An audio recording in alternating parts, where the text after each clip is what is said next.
우리가 2월 달부터는 주님은 나를 믿는 자로 부르셨습니다 라는 시리즈를 가지고 우리가 함께 나누려고 합니다. 오늘의 말씀의 제목은 믿음을 사용하라 입니다. 여러분은 살면서 믿음만으로 충분하다고 생각이 드십니까?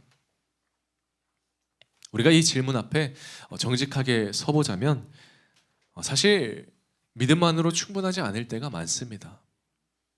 돈도 필요하고요. 생계를 이어갈 직장과 또 우리의 사업도 필요하고요. 그리고 어떤 문제가 생기면 그 문제를 해결해낼 능력도 필요합니다. 근데 이건 비단 우리들만의 고민은 아니었던 것 같습니다. 주님을 따르던 제자들도 주님께 동일하게 구합니다. 믿음을 달라고 요구를 하죠. 그런데 주님을 따르던 제자들이 주님에게 믿음을 더해 달라고 말을 할 때마다 예수님의 대부분의 대답은요, 주님은 이렇게 말씀을 하세요. 너의 믿음만으로 충분하다. 누가복음 17장 5절과 6절을 보니까 이렇게 기록되어 있습니다. 사도들이 주께 여짜오되 우리에게 믿음을 더하소서 하니 주께서 이르시되 너에게 겨자씨 한 알만한 믿음이 있었더라면 이 뽕나무더러 뿌리가 뽑혀 바다에 심기라 하였을 것이요 그것이 너에게 순종하였으리라. 여러분, 믿음이 부족한 게 아닙니다. 믿음이 불충분한 게 아닙니다. 우리는 겨자씨 한 알만한 믿음만 있다면 산을 옮길 수 있는 능력을 주님께서 주셨습니다. 그래서 우리에겐 믿음이면 충분합니다. 그런데 중요한 것은 그 믿음이면 충분하다는 사실을 믿고 우리가 그 믿음을 사용할 줄을 알아야 한다는 거예요.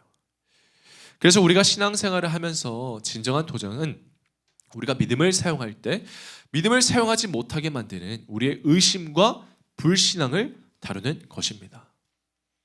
그렇다면 우리에게는 겨자씨만한 믿음만 있으면 산도 옮길 수 있는 능력이 있는데 왜 우리는 그 믿음을 사용하지 못할까요? 그 이유 중 하나는 우리가 이 믿음이라는 것을 너무 개인적인 영역에서만 이해해서 그렇습니다. 제가 일전에 우리 청년들이랑 아이스크림 집에 간 적이 있어요. 베스킨라빈스를 갔는데 제가 이제 민트 초코칩을 굉장히 좋아하거든요. 그런데 청년들이 그걸 보더니 저한테 뭐라고 하는 거예요. 왜 취향맛 나는 쓰레기를 드시냐. 아니 내 취향인데. 그래서 제가 말을 했죠. 이거는 개인의 취향이다. 존중해달라. 여러분 사실 이 말 한마디면 대부분의 논쟁은 끝이 납니다. 굳이 설득할 필요도 없고 굳이 부딪힐 필요도 없습니다. 이 개인적이다라는 것은 우리 사회에서 아주 강력한 힘을 가지고 있는데요.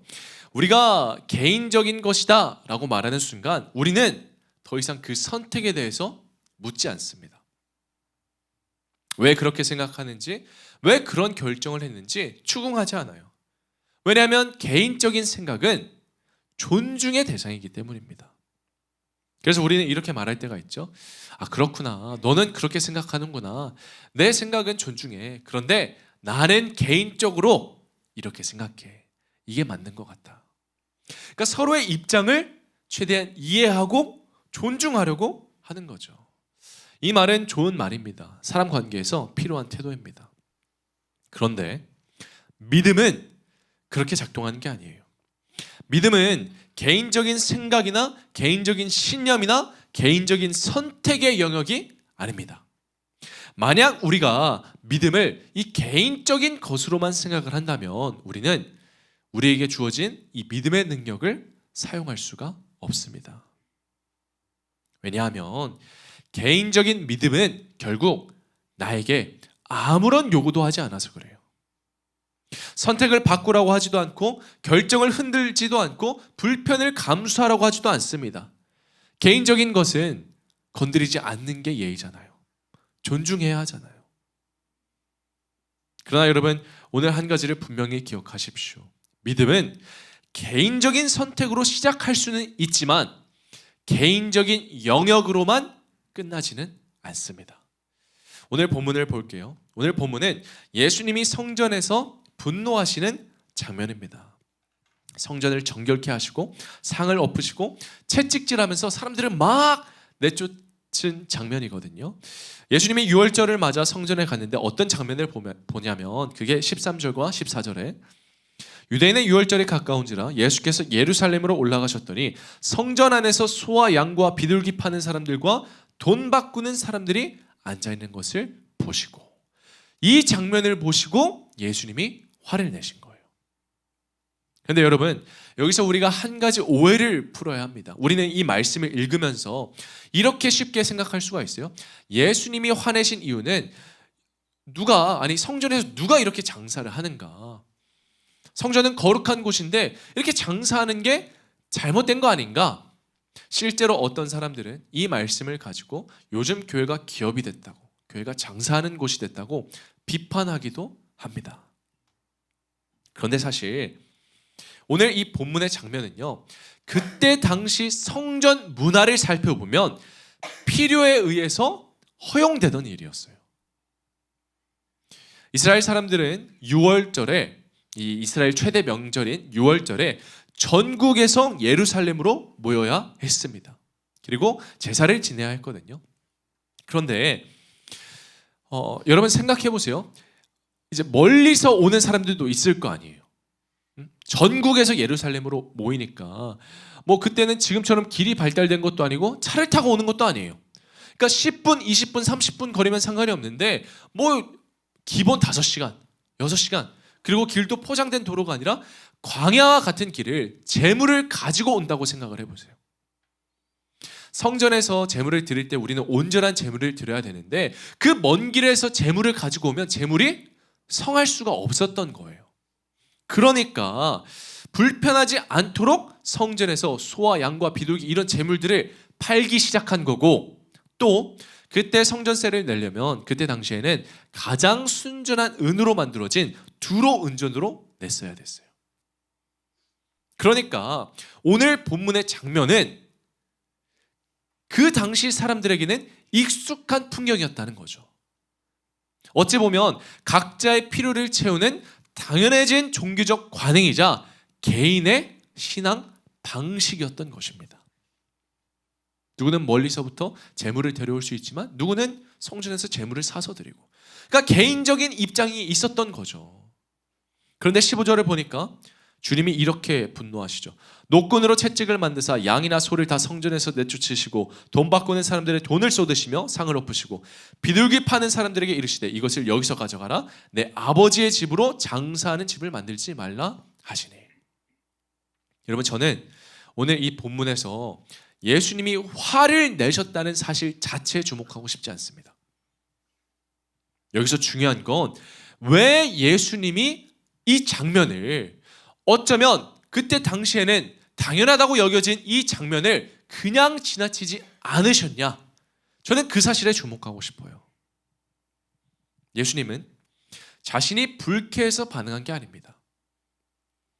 자신의 기분이 상해서 행동하신 것도 아니에요. 예수님은 지금 이 성전에서 일어나는 문제를 자기 문제가 아니라 하나님 아버지에 대한 문제로 보신 거예요. 여러분, 만약 이 장면이 개인적인 문제였다면 어땠을까요? 이게 나에 대한 문제였다면요.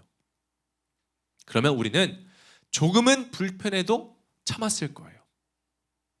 마음에 안 들어도 넘기고, 다 개인적인 입장이 있으니까 저 사람은 왜 저렇게 예배를 드리지? 여러분 가서 뭐라고 할 거예요?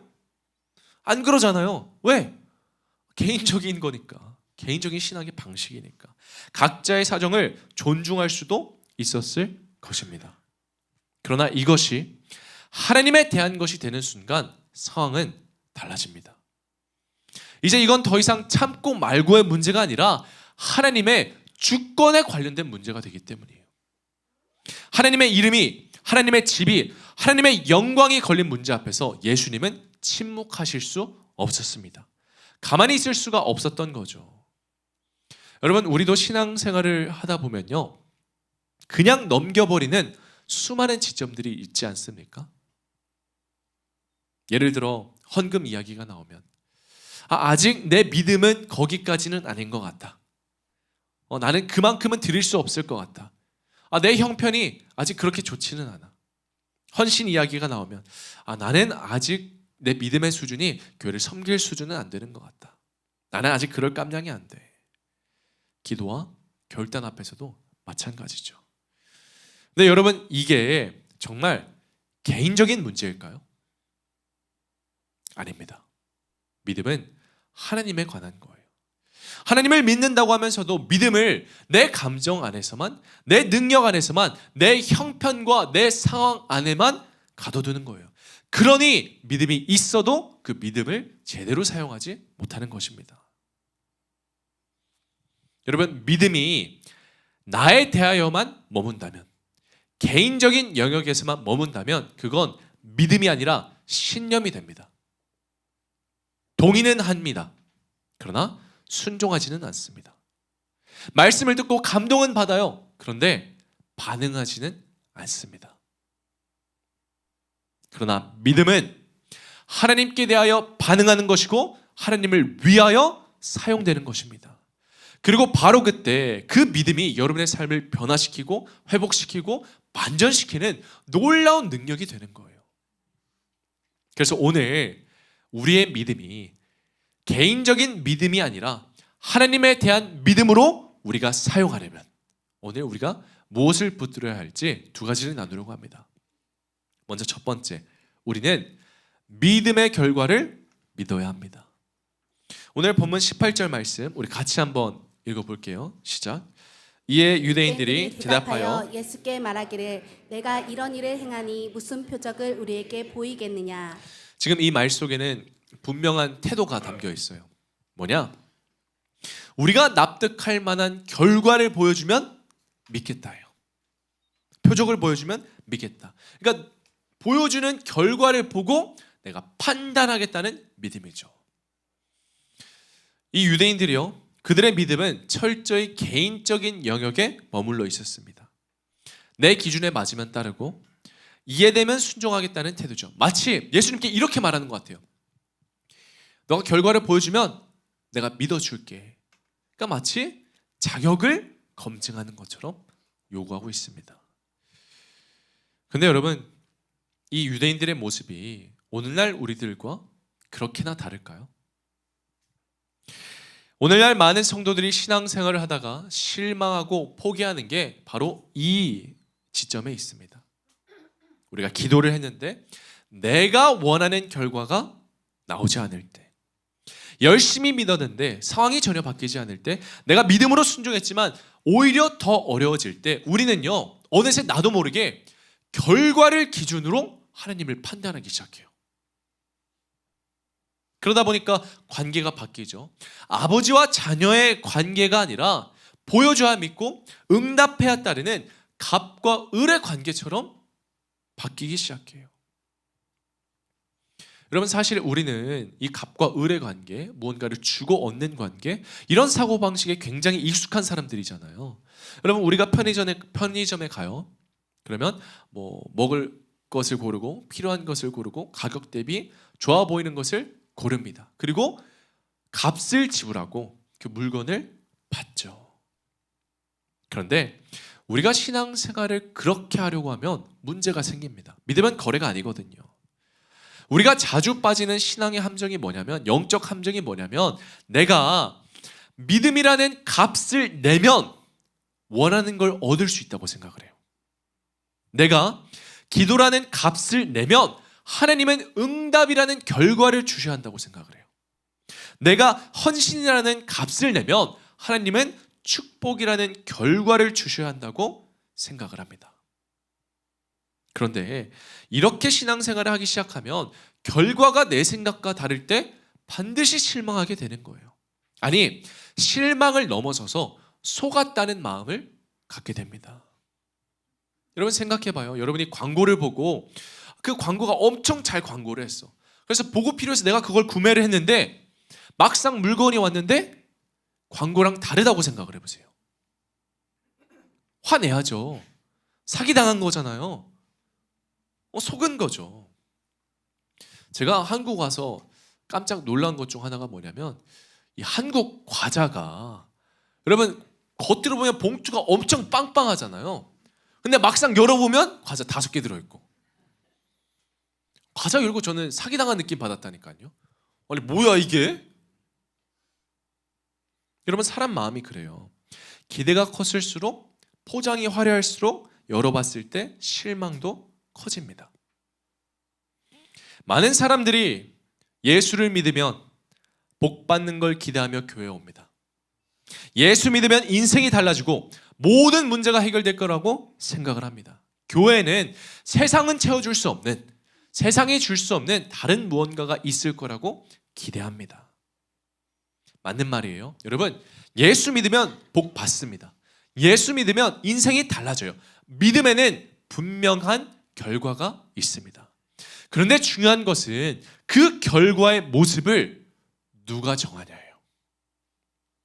내가 기대하는 결과입니까? 내가 기대하는 복입니까? 내가 기대하는 인생입니까? 아니면 하나님이 계획하시고 하나님이 이루시고 하나님이 뜻하시는 결과입니까? 여러분은 지금 이 결과의 잘됨을 누구로 기준 삼아 해석하고 계십니까? 내가 원하는 결과를 믿잖아요. 그럼 우리는 반드시 실망할 수밖에 없습니다. 왜냐하면 그 결과가 보이지 않는 순간 하나님을 의심하기 시작하기 때문이에요. 그러나 주님이 뜻하시고 주님이 인도하시는 믿음의 결과를 믿으면 우리는 이해되지 않아도 버틸 수 있고 고난 속에서도 기쁨으로 기뻐할 수 있고 어려움 속에서도 인내할 수가 있는 것입니다. 여러분, 저는 여러분이 바라는 결과의 기준을 바꾸셨으면 좋겠어요. 내가 원하는 기준이 아니라 하나님이 이루시는 결과, 내가 바라는 결과가 아니라 하나님이 보여주고자 하는 그 결과를 믿으시기 바랍니다. 오늘 본문의 유대인들은 지금 자신들이 납득할 수 있는 결과를 요구하죠. 자신들이 이해할 수 있는 표적을 요구합니다. 그런데 주님이 어떻게 반응하시는가? 주님은 그들이 원하는 결과가 아니라 하나님이 하시는 믿음의 결과를 말씀하십니다. 19절에 보니까 이제 예수님이 막 화를 내니까 기에 눌려가지고 유대인들이 물어오죠. 그래서 주님이 대답하시는 거예요. 예수께서 대답하여 이르시되 너희가 이 성전을 헐라 내가 4일 동안에 일으키리라. 우리는 이 말이 예수님의 십자가 부활을 의미하는 것을 압니다. 그런데 지금 이 말을 듣고 있는 유대인들은 이해하지 못했어요. 그래서 20절에 보니까 유대인들이 이르되 이 성전은 46년 동안에 지었거늘 너가 어떻게 3일 동안에 일으키겠느냐. 여러분, 인간적인 상식으로 생각을 해봐도 성전이 무너졌다가 사흘 만에 지어지는 건 말이 안 됩니다. 당연한 말이죠. 그러니까 육적인 시선으로 보면 전혀 이해되지 않는 결과예요. 그러나 이 말씀은 지금 그들이 이해하라고 주신 말씀이 아닙니다. 이 말씀은 믿음의 결과를 위한 말씀이에요. 그래서 성경은 이렇게 말하죠. 22절에 죽은 자 가운데서 살아나신 후에야 그때야 제자들이 이 말씀하신 것을 기억하고 성경과 예수께서 하신 말씀을 믿었더라. 말씀을 들었던 그때가 아니라 그 후에야 이루어진 것을 믿게 되었다고 말을 하는 겁니다. 근데 여러분, 여기서 누가 믿게 되었는지 주목하세요. 말씀을, 이 표적을 구했던 유대인들이 아니에요. 제자들이 이 말씀을 믿게 되었다고 말합니다. 예수님의 말씀을 바로 옆에서 듣고 표적을 직접 보고 경험한 그 제자들조차 그때에는 이 말씀이 뭔지 이해하지 못했다는 거예요. 그러나 하나님의 때가 되었을 때 말씀이 믿어졌고 그 결과가 믿어졌다고 말을 합니다. 여러분, 저는 이 말씀이 참 위로가 됐어요. 우리도 믿음을 가지고 살아가지만, 믿음으로 신앙생활을 하지만 여전히 내 인생을 바라보면 모르겠는 순간이 너무 많이 찾아와요. 주님을 믿고 따라가지만 이해되지 않는 시간이 있고요. 주님을 믿고 결단했지만 정작 내가 마주한 결과가 내가 왜 이 결과 앞에 서야 하는지 이해되지 않을 때가 있습니다. 그런데 그건 여러분이 못나서, 여러분이 무언가를 잘못해서, 여러분이 부족해서가 아니에요. 단지 하나님의 때가 아직 오지 않았을 뿐입니다. 히브리서 11장도 이렇게 말을 해요. 11장 39절을 보니까 이 사람들은 다 믿음으로 말미암아 증거를 받았으나 약속된 것을 받지 못하였으니 이는 하나님이 우리를 위하여 더 좋은 것을 예비하셨은즉 우리가 아니면 그들로 온전함을 이루지 못하게 하려 하심이라. 여기에 기록된 믿음의 사람들도 모두 결과를 손에 쥐지 못했대요. 약속한 것을 받지 못하였다고 말합니다. 그런데 성경은 말하는 거예요. 그들이 실패한 게 아니다. 잘못된 게 아니다. 왜냐하면 하나님께서 더 좋은 것을 예비하셨기 때문입니다. 인생의 많은 순간들은요, 늘 질문투성입니다. 그때는 모르고, 그때는 이해되지 않고, 그때는 이유를 알 수 없습니다. 그러나 여러분, 결국 모든 것이 이해될 하나님의 때는 반드시 옵니다. 믿음의 결과는 반드시 있습니다. 그러니 여러분, 우리의 인생이 조금은 잘 안 됐다고 해서, 결과가 내가 원하는 게 아니라 조금 틀어졌다고 해서 우리의 인생이 실패한 게 아닙니다. 망한 게 아니에요. 무너진 게 아니에요. 그 순간은 하나님이 여러분의 인생을 향하여 더 좋은 것을 예배하고 계시는 순간입니다. 그것이 우리를 위해 준비된 믿음의 결과예요. 믿음이란 내가 원하는 결과를 손에 쥐는 게 아닙니다. 믿음은 하나님이 만들어 가시고 하나님이 이루시고 하나님의 예비하심을 믿는 거예요. 물론 우리가 믿음의 결과가 분명히 있고 더 좋은 것임을 알지만 우리가 때론 기다리다 지치고 답답할 때가 있습니다. 그때 여러분 이 말씀을 기억하세요. 예레미야가 3장을 보니까 기다리는 자들에게나 구하는 영혼들에게 여호와는 선하시도다. 하나님은 선하십니다. 하나님의 선하심은 반드시 믿음의 결과로 나타납니다. 결과가 보일 때 믿는 것은 여러분 진짜 믿음이 아니에요. 결과가 안 보일 때도, 결과가 없을 때도 주님 손을 놓지 않는 것, 그게 바로 믿음입니다. 그러니 여러분, 여러분의 눈앞에 보이는 상황과 현실을 생각하며 포기하지 마세요. 실망과 좌절과 포기로 여러분 빠른 결론을 내리지 마세요. 우리의 실패가 하나님의 실패는 아닙니다. 사람은 우리를 배신해도 믿음은 결코 우리를 배신하지 않습니다. 그러니 그 어떤 상황에도 실망하지 않고 믿음의 결과를 믿으시기를 예수 그리스도의 이름으로 축원합니다. 우리가 한 걸음 더 나아가서 우리는 믿음의 주인을 믿어야 합니다. 여러분, 우리는 자연스럽게 이렇게 생각을 하죠. 내가 믿는다. 나의 믿음이다. 그래서 때로는 나의 믿음이 흔들리고 부족하고 연약한 것 같다. 여기서 이 믿음의 주체는 늘 나예요, 나. 그래서 우리는 믿음으로 신앙생활을 할 때 문제가 생기면 늘 내 쪽에서만 해결하려고 합니다. 뭔가 잘못되었을 때 내가 뭔가 의지가 부족한가? 내 결단이 약한가? 내가 확신이 없는가? 왜 흔들리지? 내가 더 노력을 해야 한다고 생각을 해요. 그런데 성경은 믿음을 그렇게 설명하지 않습니다. 히브리서 12장 2절 말씀 우리 같이 한번 읽어볼게요. 시작. 믿음의 주요 또 온전하게 하시는 이 예수를 바라보자. 여러분, 여기서 주라는 말은 믿음의 시작, 믿음의 주인, 믿음의 출처라는 뜻이에요.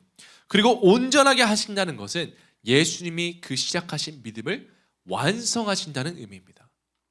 즉 믿음은 내가 시작해서 내가 완성하는 게 아니라 예수님이 시작하시고 예수님이 완성하신다는 의미입니다. 그러면 믿음의 주체는 누구예요? 내가 아니라 예수님이신 거죠. 갈라디아서 2장 20절은 더 분명하게 설명을 해요. 우리 다시 한번 한 목소리로 읽어볼게요. 시작. 내가 그리스도와 함께 십자가에 못 박혔나니 그런즉 이제는 내가 사는 것이 아니요 오직 내 안에 그리스도께서 사시는 것이라. 이제 내가 육체 가운데 사는 것은 나를 사랑하사 나를 위하여 자기를 버리신 하나님의 아들을 믿는 믿음 안에서 사는 것이라. 아멘. 여러분, 믿음으로 산다는 것은 내가 더 잘 살아보겠다는 결심이 아니에요. 내가 주도하는 게 아니에요. 이제 나는 죽고 내 안에 주님이 산다는 내 인생의 주인이 바뀌는 사건입니다. 이제는 내 기준이 아니라 주님의 기준으로, 내 뜻이 아니라 주님의 뜻으로, 내 통제가 아니라 주님의 다스리심 안에서 산다는 고백이 바로 여러분의 믿음인 거예요. 여러분, 믿음의 주인은 내가 아니라 주님이십니다. 오늘 본문을 볼게요. 23절과 24절에 보니까 6월절에 예수께서 예루살렘에 계시니 많은 사람이 그의 행하시는 표적을 보고 그의 이름을 믿었으나 예수는 그의 몸을 그들에게 의탁하지 아니하셨으니 이는 친히 모든 사람을 아심이요. 사람들은 결국 표적을 보고 예수님을 믿었대요. 그런데 예수님은 자기를 믿는 자들에게 자신을 의탁하지 않았다고 말을 하고 있습니다. 여러분, 본문에서 아주 흥미로운 게 있어요. 뭐냐면 여기서 23절에 쓰인 믿었다라는 단어와 24절에 쓰인 의탁하다라는 단어가 헬라어 원문으로 보잖아요. 그러면 같은 단어에서 파생이 되었습니다. 믿었다와 의탁하다는 헬라어 피스토, 즉 믿다라는 단어에서 파송이 된 거죠. 여기서 우리가 무엇을 알 수 있냐? 믿음이란 바로 맡기는 것이라는 거예요. 맡기는 거. 믿음의 주인이신 주님께 내 결과를 맡기고 내 인생을 맡기고 내 미래를 맡기는 게 그게 바로 진짜 믿음이라는 거예요. 그러나 유대인들의 믿음은 여전히 어떤 믿음이었습니까? 표적을 보고 믿음이에요. 자신들이 판단하고 자신들이 이해되어야지만 믿는 믿음. 결국 믿음의 주인이 자기 자신이었던 거죠. 그래서 예수님은 그 믿음 위에 자신을 맡기지 않으십니다. 여러분, 우리가 믿음이 있어도 그 믿음을 사용하지 못하는 게 바로 여기에 있어요. 왜 우리는 믿음의 능력인 회복과 반전과 기적과 축복과 같은 놀라운 일들을 경험하지 못하는가? 그 이유는 믿음을 내 것이라고 착각해서 그렇습니다. 내 것이 아닌데 자꾸만 내 힘으로, 내 능력으로, 내 의지로 쓰려고 하니까 여러분의 믿음이 작동하지 않는 거예요. 여러분, 제가 한 이 중학생 자녀를 둔 학부모님과 이야기를 하다가 굉장히 인사이트를 받는 말을 들었어요. 이제 요즘 아이들이 핸드폰을 엄청 많이 쓰잖아요. 아마 우리 모든 부모님들의 고민일 것 같아요. 그래서 핸드폰을 너무 많이 쓰니까 고민이 되더라고 하더라고요. 그렇다고 무작정 이 핸드폰을 뺏으면 더 엇나갈 것 같고, 통제하면 관계가 깨질까 봐 고민하다가 아이한테 핸드폰을 주면서 이렇게 말을 했대요. 자, 지금 이 핸드폰 너한테 줄게.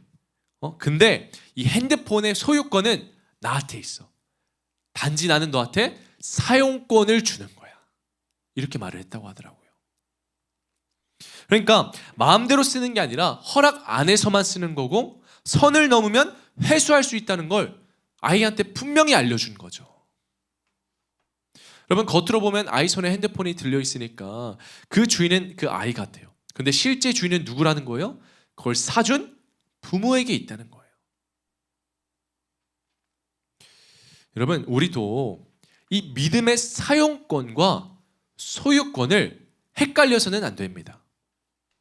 믿음의 소유권은 내게 있는 게 아니에요. 주님에게 있어요. 그러나 이 믿음이라는 것은 그 능력을 사용할 수 있도록 주신 하나님의 선물이라는 것을 우리는 기억해야 합니다. 여러분, 믿음의 주인이 내가 되잖아요. 그러면 우리는 늘 불안합니다. 왜냐하면 내가 모든 짐을 지고 가야 되기 때문이죠. 믿음으로 예배도 드리고 기도도 하고 순종은 하지만 막상 안 되는 순간이 오면 내가 책임져야 할 것 같고, 내가 감당해야 할 것 같고, 여전히 내가 버텨야 이길 수 있다고 착각합니다. 그렇게 믿음은 나에게 힘이 아니라 짐이 되어버립니다. 너무 버겁게 느껴지는 거죠. 믿음이면 충분한데 충분하지 못하다고 느끼게 되는 거죠. 그러나 믿음의 주인이 예수님이 되면 모든 것이 달라집니다. 믿음은 더 이상 내가 버티는 힘이 아니라 내 힘과 내 경험과 내 능력은 내려놓고 주님께 맡기는 선택이 됩니다.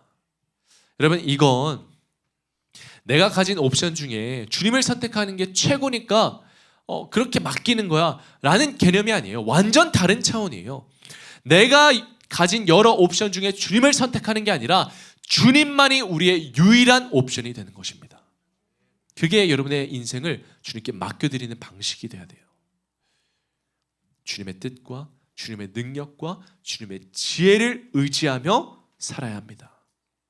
여러분, 우리가 찬양으로 고백하잖아요. 나의 믿음 주께 있네. 십자가 능력이 내 영광 되었네. 여러분, 믿으십니까? 이 찬양의 고백이 정말 사실이라면 믿음의 주인은 내가 아니에요. 주님께 있는 거예요. 그래서 우리는 찬양을 부를 때도 의미 없이 부르면 안 돼요. 가사를 알고 뜻을 알고 지금 내가 이걸 고백하고 있구나 라고 깨달을 때 여러분이 찬양을 부르는 것만으로도 여러분의 인생에 회복이 일어날 것이고 변화가 일어날 것이고 여러분 반전이 일어날 것입니다. 사랑하는 우리 덕금 성도 여러분, 믿음의 주인이 예수님이 되면 나는 흔들릴 수는 있어도 결코 무너지지는 않습니다. 왜냐하면 이제는 내가 주님을 붙잡는 게 아니라 주님이 나를 붙드시기 때문이에요. 그러니 그분의 사랑을 믿고 그분의 지혜를 믿고 그분의 일하심을 믿고 그분께 내 인생을 맡겨드리시기 바랍니다. 나의 무능함을 고집하지 마시고 나의 연약함으로 핑계대지 마시고 믿음의 주인이신 예수를 믿을 때 그때 우리에게 주어진 믿음을 우리가 제대로 사용하게 될 줄 믿습니다. 그리고 그 믿음이 그 어떤 상황에서도 우리를 버티게 하고 살아내게 하고 끝까지 가게 할 줄 여러분 믿으시기 바랍니다. 여기서 한 가지, 오늘 본문은 이렇게 마무리가 돼요. 25절에 보니까 또 사람에 대하여 누구의 증언도 받으실 필요가 없었으니 이는 그가 친히 사람의 속에 있는 것을 아셨음이니라. 여러분, 주님은요, 우리가 믿든 안 믿든 주님이세요. 내가 믿어야 주님이 주님 되는 게 아니에요. 내가 믿어야 주님의 능력이 있는 게 아니에요. 주님은 내가 믿든 안 믿든 내가 고백을 하든 안 하든 주님이 되십니다. 그리고 그 주님은 이미 우리 속에 있는 것을 다 아시는 분이세요. 바로 그렇기 때문에 여러분, 우리가 교회에 나와서 주님 앞에 나와서 겸허히 무릎을 꿇을 때 여러분 강한 척할 필요 없습니다. 애써 괜찮은 척할 이유도 없어요. 믿음 좋은 척할 이유도 없습니다. 주님은 이미 우리의 연약함을 아시고 우리의 부족함을 아시고 우리의 한계를 아시기 때문입니다. 그러니 여러분이 힘들면 힘든 그대로 주님께 나아오세요. 여러분이 못하겠으면 못하겠는 그대로 주님께 나오시면 됩니다. 저는 우리가 믿음 좋은 척하는 영적 허세를 내려놓았으면 좋겠습니다. 주님 앞에 정직하게 서기를 바랍니다. 여러분, 우리가 주님께 드릴 수 있는 최고의 믿음의 고백은 주님, 제가 믿음으로 해볼게요, 믿음으로 이겨낼게요 가 아니에요. 우리가 주님께 드릴 수 있는 최고의 고백은 주님, 저는 아무것도 아닙니다. 저는 부족합니다. 저는 할 수 없습니다 입니다. 그러니 여러분, 주님께 모든 걸 맡기시기 바랍니다. 나는 무력하나 주님은 능하십니다. 나는 약하지만 주님은 강하십니다. 나는 할 수 없지만 주님은 모든 것이 가능합니다. 그러니 주님의 능력을 의심하지 마시고 믿음의 주인이신 주님께 여러분의 인생을 맡겨드리시기를 예수님의 이름으로 축원합니다. 말씀을 맺을게요. 이번 주 금요일하고 토요일 날 우리 아동쪽 윈터 플러스가 진행이 되었습니다. 제가 지난주 말씀드렸죠. 썰매 타러 저 갈 거라고. 가서 재밌게 썰매 타고 왔습니다. 이제 밥 먹고 아이들이랑 예배를 드리기 전에 우리가 천문학 이 박물관을 갔거든요. 아쉽게도 관측은 못했어요. 사람들이 인원이 많아서. 근데 가니까 막 은하 사진들도 붙어 있고 막 여러 가지들이 있는 거예요. 제가 사진을 또 찍어 왔어요. 한번 보여주시겠어요? 사진을 찍어 왔는데 이게 실제로 관측된 사진이래요. 그러니까 그 뭐라고 하죠? 천체 망원경으로 관측한 사진들이라고 합니다. 뭐 은하의 흔적과 창조의 기둥과 뭐 이런 것들이 있더라고요. 그리고 쭉 둘러보니까 거기에 이게 써 있었어요. 뭐냐면 빅뱅 이론이 적혀 있었어요. 빅뱅 이론. 우주의 탄생을 설명하고 분석하려고 하는 거죠. 근데 여러분, 우리가 믿는 건 론이 아닙니다. 우리가 믿는 건 하나님이에요. 여러분, 사실 창조론이라는 말은 잘못된 거 아세요? 창조론이 아니에요. 창조 신앙입니다. 창조 사실이에요. 우주는 우연이 아니라 태초에 하나님이 창조하셨기 때문입니다. 그런데 우리는 이 사실을 믿지 못하고 마치 믿음을 이론처럼 설명하려고 해요. 이론처럼 분석하려고 해요. 막 이것저것 시도해보고 결과를 보려고 합니다. 그런데 여러분, 믿음은요, 우리가 우리 인생에 있어서 어떤 일들이 일어날지 가능성을 계산하는 게 아니라 내 인생의 주권을 넘겨드리는 선택입니다. 믿음은 지식이나 이론의 문제가 아니라 선택의 문제고, 믿음은 결정하는 것입니다. 오늘 내가 무엇을 붙들 것인가? 누구에게 맡길 것인가? 누가 내 인생의 주인인지를 결정하는 거예요. 우리 사랑하는 덕금 성도 여러분, 저는 여러분의 믿음을 이론처럼 사용하지 않았으면 좋겠습니다. 믿음은 실제예요. 믿음은 사실이에요. 믿음은 우리의 현실입니다. 그러니 이해할 수 있을 때만 믿지 마시고, 내 계산이 맞을 때만 순종하지 마십시오. 내 결과를 주님께 맡기고 내 인생의 소유권을 주님께 드리고 하나님의 뜻을 위해, 하나님의 나라와 하나님의 교회를 위해 여러분의 믿음을 사용하시기 바랍니다. 그때 믿음은 단순히 말이 아니라 우리 삶 가운데 능력이 되고, 개념이 아니라 삶이 되어 여러분의 인생을 붙들어 줄 줄 믿으시기 바랍니다. 오늘 두 가지를 말씀드렸어요. 우리는 믿음의 결과를 믿어야 합니다. 여러분, 주님의 결정권을 인정하세요. 내가 원하는 결과가 아니라 하나님이 주시는 결과를 신뢰하시기 바랍니다.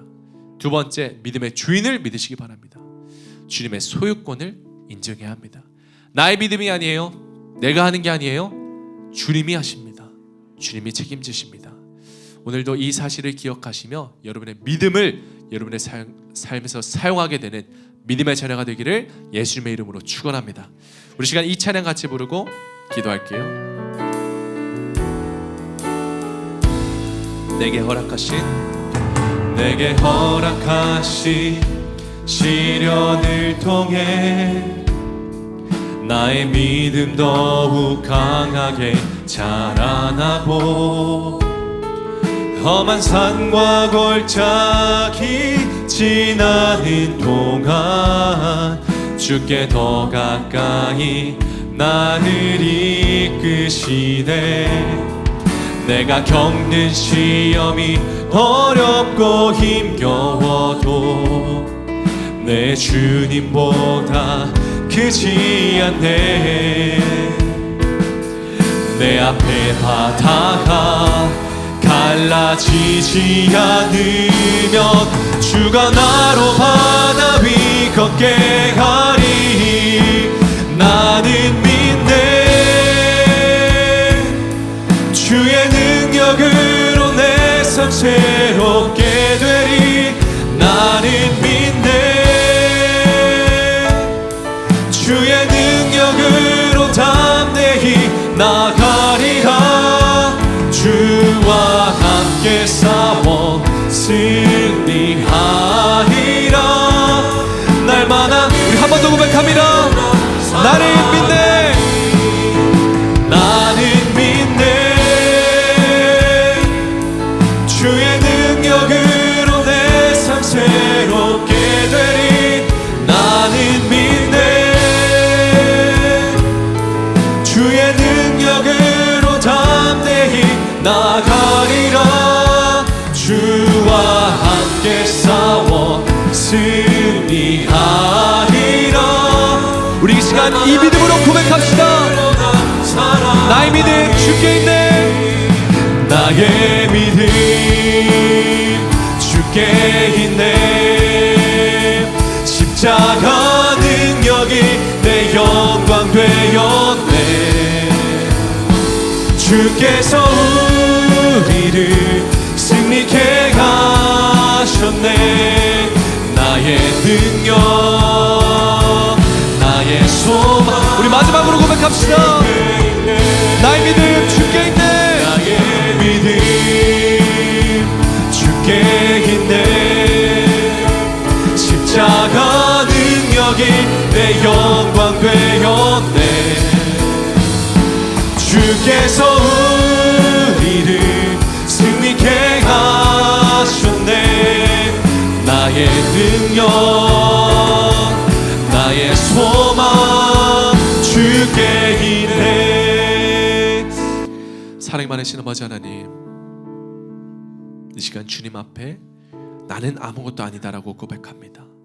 나는 연약합니다. 나는 부족합니다. 주님, 더 이상 내가 믿음 좋은 척 살지 않겠습니다. 주님, 더 이상 내가 할 수 있다고 할 수 있는 척, 괜찮은 척 살아가지 않겠습니다. 결국 주님께서 내 모든 마음을 아시고 주님만이 나의 능력이 되시니 주님, 이 시간 우리 인생 가운데 찾아주셔서 내 인생의 주인이 되어 주시옵소서. 이 시간 우리가 살아가는 모든 과정 가운데 우리가 마주한 결과가 비록 내가 원하는 결과가 아니더라도 그 결과를 뛰어넘는 선하신 믿음의 결과가 있으니 주님, 이 시간 우리가 실망과 포기로, 좌절과 낙심으로 우리 인생을 쉽사리 결론 짓지 않겠습니다. 믿음의 결과를 믿으며 믿음의 주인이신 주님을 믿으며 우리가 끝까지 믿음을 지키며 살아가는 믿음의 자녀가 다 되게 하여 주시옵소서. 우리가 늘 함께 하시며 우리를 인도하시고 우리를 이끄시는 주님께서 결국 나의 능력이 되시고 나의 힘이 되시고 나의 생명이 되어 주실 줄 믿습니다. 그러나 이 시간 주님, 내 인생의 소유권과 결정권을 받아 주시옵소서. 감사드리며 이 모든 말씀 살아계신 예수 그리스도의 이름으로 기도합니다.